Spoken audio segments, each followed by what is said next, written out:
Welcome to the Insync Insurance podcast. I'm your host, Dawn Cross, and today we'll be discussing GPs and private work with guest Dr. Leke Song, NHS GP and founder of the Gut Health Medic. If you enjoy our podcast, make sure to leave a rating on your favourite podcast directory. Right, well, if I could start off, could you please introduce yourself and what you get up to in your job? All right, so hello, thank you for inviting me. My name is Leke. I'm a GP and functional medicine doctor. And I'm sure the first thing people would think is, what's a functional medicine doctor? It's it's a form of alternative or complementary medicine, looking at the root cause of disease and not just treating symptoms. So it really focuses on prevention and root cause medicine as opposed to just symptomatic treatment.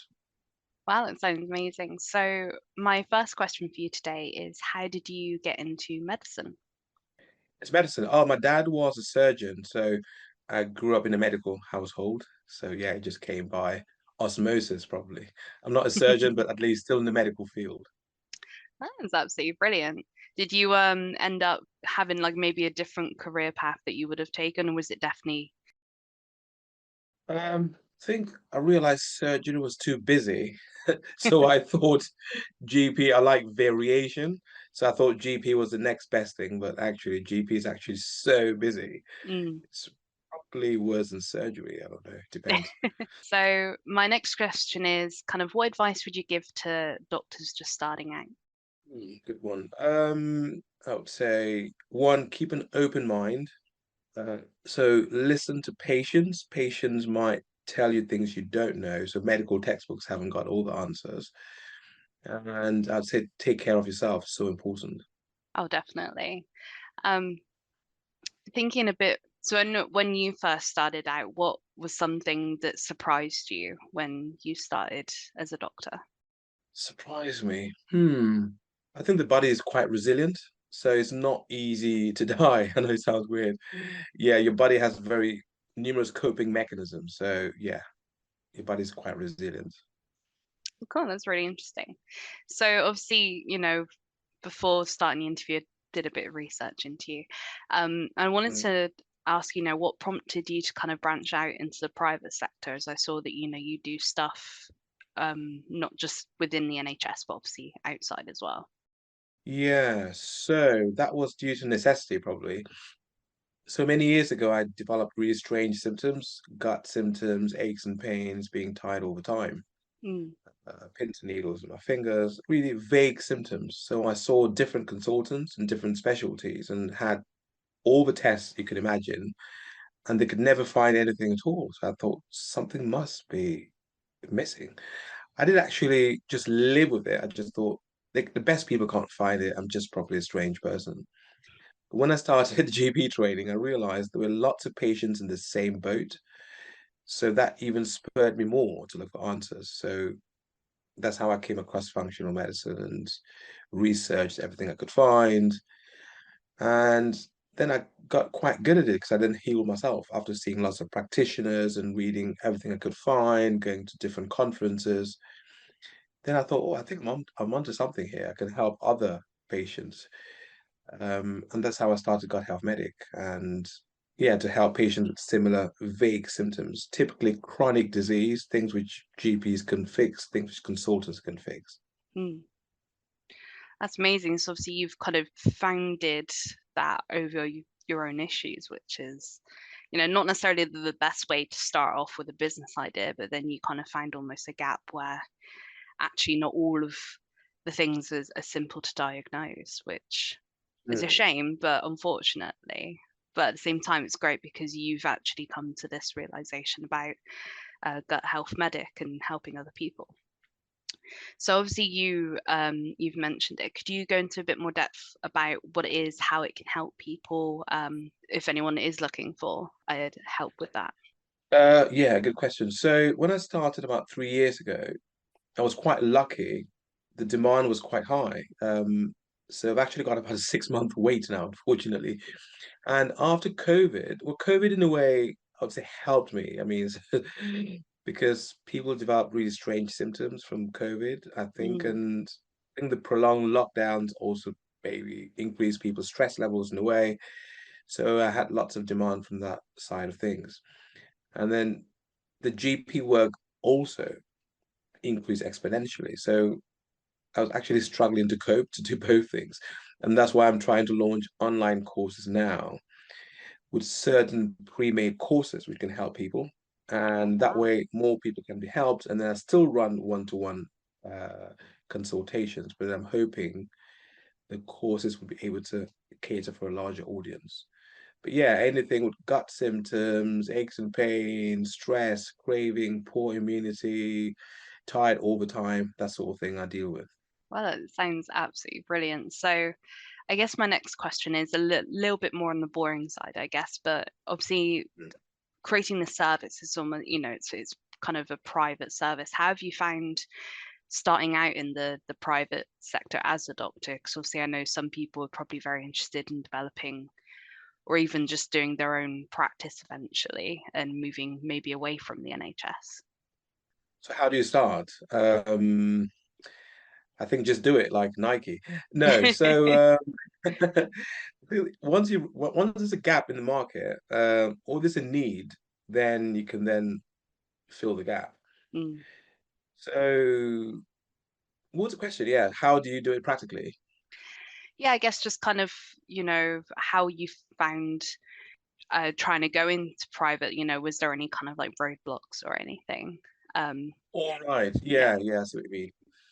Yeah, so when I had the idea, I thought, okay, how do I get started? So look for a company name. And most people go for a logo, but then that's the least important thing. But people think a logo gives you identity.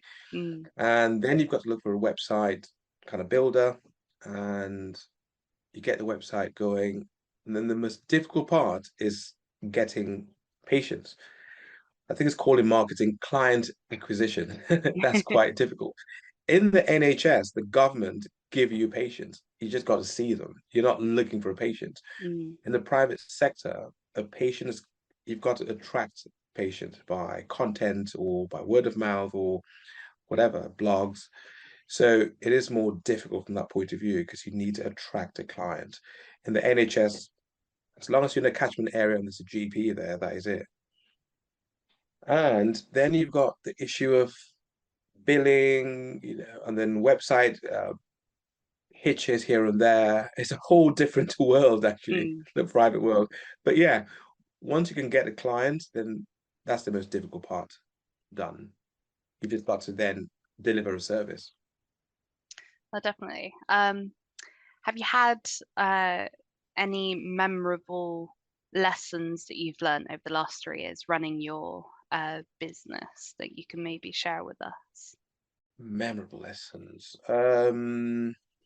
Yeah, always deliver what you promise. Mm, That's important. Timekeeping, very important. Very clear notes, and communication is very important.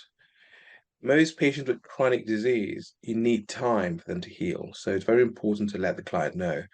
It could take a few weeks, it could take months, it could even take years. So that's very important.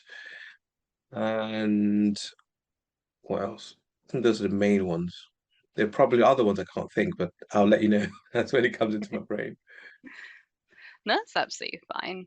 Could you tell me a bit more about your book, which is the How to Stay Ahead of Your Doctor and Influence Your Health? That sounds really interesting. Yeah, sure. So when I learned all these different techniques of vitamins, minerals, microbiome, all these things from functional medicine, I thought, gosh, I think I should share this knowledge. And so I wrote the book. But also, I thought, how can I help NHS patients get the best out of GP consultations? Because I Mm, think there's a disconnect between what patients expect and what GPs can provide. And I saw that ever since I started GP training. We've got 10 minutes, but a patient could have 40 symptoms. If it's just one thing per consultation, then they get a bit stumped. And also, I think 10 minutes by nature causes anxiety some patients because I think I've got 10 minutes, I'm not organized, I'm going to mess it up. mm, So I thought, so I've gone through how doctors diagnose disease, how doctors think about stuff and how to present your symptoms using a simple mnemonic. So little shortcuts to help patients. And that way you help the doctor get to the right diagnosis as well. So it's very important. So I also included a chapter on how the NHS works because patients don't seem to know. Patients sometimes say, I can't get hold of a GP. Well, if you call out of hours after 6, for example, I've got friends who don't know about out of hours. They don't know it exists. So I've kind of mentioned that in the book, and other allied health professionals like opticians and audiologists. There are other things you can access without coming to see a GP. And I've got a part how the body works, for example. So there's quite a lot in there. I think it's really a good book to empower patients because the way the NHS is going now, we'd need to empower ourselves even more because we're depending on doctors and clinicians to do all the work. It could take a long time. So yeah, No, just that making the sounds patient brilliant. step ahead. Yeah. Definitely. I think that's quite interesting as well because, if you're able to feel more prepared for the appointment, or you've gone, okay, I want to talk about this symptom which is the most worrying or concerning for me, then it's great because obviously you can almost kind of get to where you need to be faster in the long run as well, because then it might help give hints, or even if you end up doing your own research a bit, just like, could it be this, this, and this? And then it all narrows it down quickly for a doctor because there's so much to consider under the entirety of the umbrella of how a human body works and how it can also go wrong or have an issue. So I think that's amazing. Have you had much Yeah. feedback about the book? Like, what have people said after reading? Yeah. It's all got 5-star reviews, so that's Oh, something. very And nice. I've got emails saying, well done, this is such a good book. We wish we had read this book, 10 years ago. So yeah, it took me 6, 7 years to write that book. Actually, it took a long time. So yeah, it better be good. Yeah, I've had such good feedback. I'm quite pleased. That's very good. And well, obviously it's taken a while, but it's obviously very thorough because it's just nothing but 5 stars, which is amazing. Congratulations. Thank you. Cool. Moving on then, I guess, is there anything that you would like to plug, or anything you'd like to kind of leave like a lasting thought? Yeah, so I'll be launching online courses in the next few weeks. I've got courses like how to boost your immune system, which many Oh, people are having difficulties with now, how to stop sugar cravings, how stress affects your gut and overall health. And yeah, keep an eye on the website guthealthmedic.co.uk, or you can find me on Instagram at guthealthmedic, or TikTok. I'm trying to get on there at guthealthmedic. that sounds brilliant. Actually, I've got one last question, if I may. Yeah, sure. Obviously, if someone listening maybe is experiencing some gut health issues, or overall just feeling just not quite themselves, what would you recommend the first step they do, whether it's maybe some foods they could try, or what would be your first tidbit of advice? Oh, easy. Cut out processed foods. Oh, okay. So that means, yeah, so refined vegetable oils, that's quite bad for you. Lots of sugar, including fruit juice, 100% fruit juice, same things, all loaded with sugar. Gluten, I'll cut that out, and processed dairy, pasteurized dairy, that's quite bad for you. That's the first step. Once you do that, then you can concentrate on the whole foods and then fine tune it. But the first Mm. step is to get rid of processed foods. Yeah. No, that's very sound advice, actually. Brilliant. Well, thank you so much for coming on today. I really appreciate you taking time out of your very busy schedule to come on here. Thank you. My pleasure. Thank you to my guest today, Dr. Leke Asong, for talking about his journey as a GP and his business, The Gut Health Medic. If you're interested in a consultation or his course, please visit www.guthealthmedic.co.uk. I have been your host, Dawn Cross, and tune in next week for another episode. Insync is one of the UK's fastest growing insurance providers, offering comprehensive cover for SMEs and the self-employed across the UK. Our expert team can tailor your insurance to meet your individual business needs and compare prices from a Lloyd's of London approved partners. We offer a 5-star service and have been FIFO Platinum Trusted winners 4 years in a row.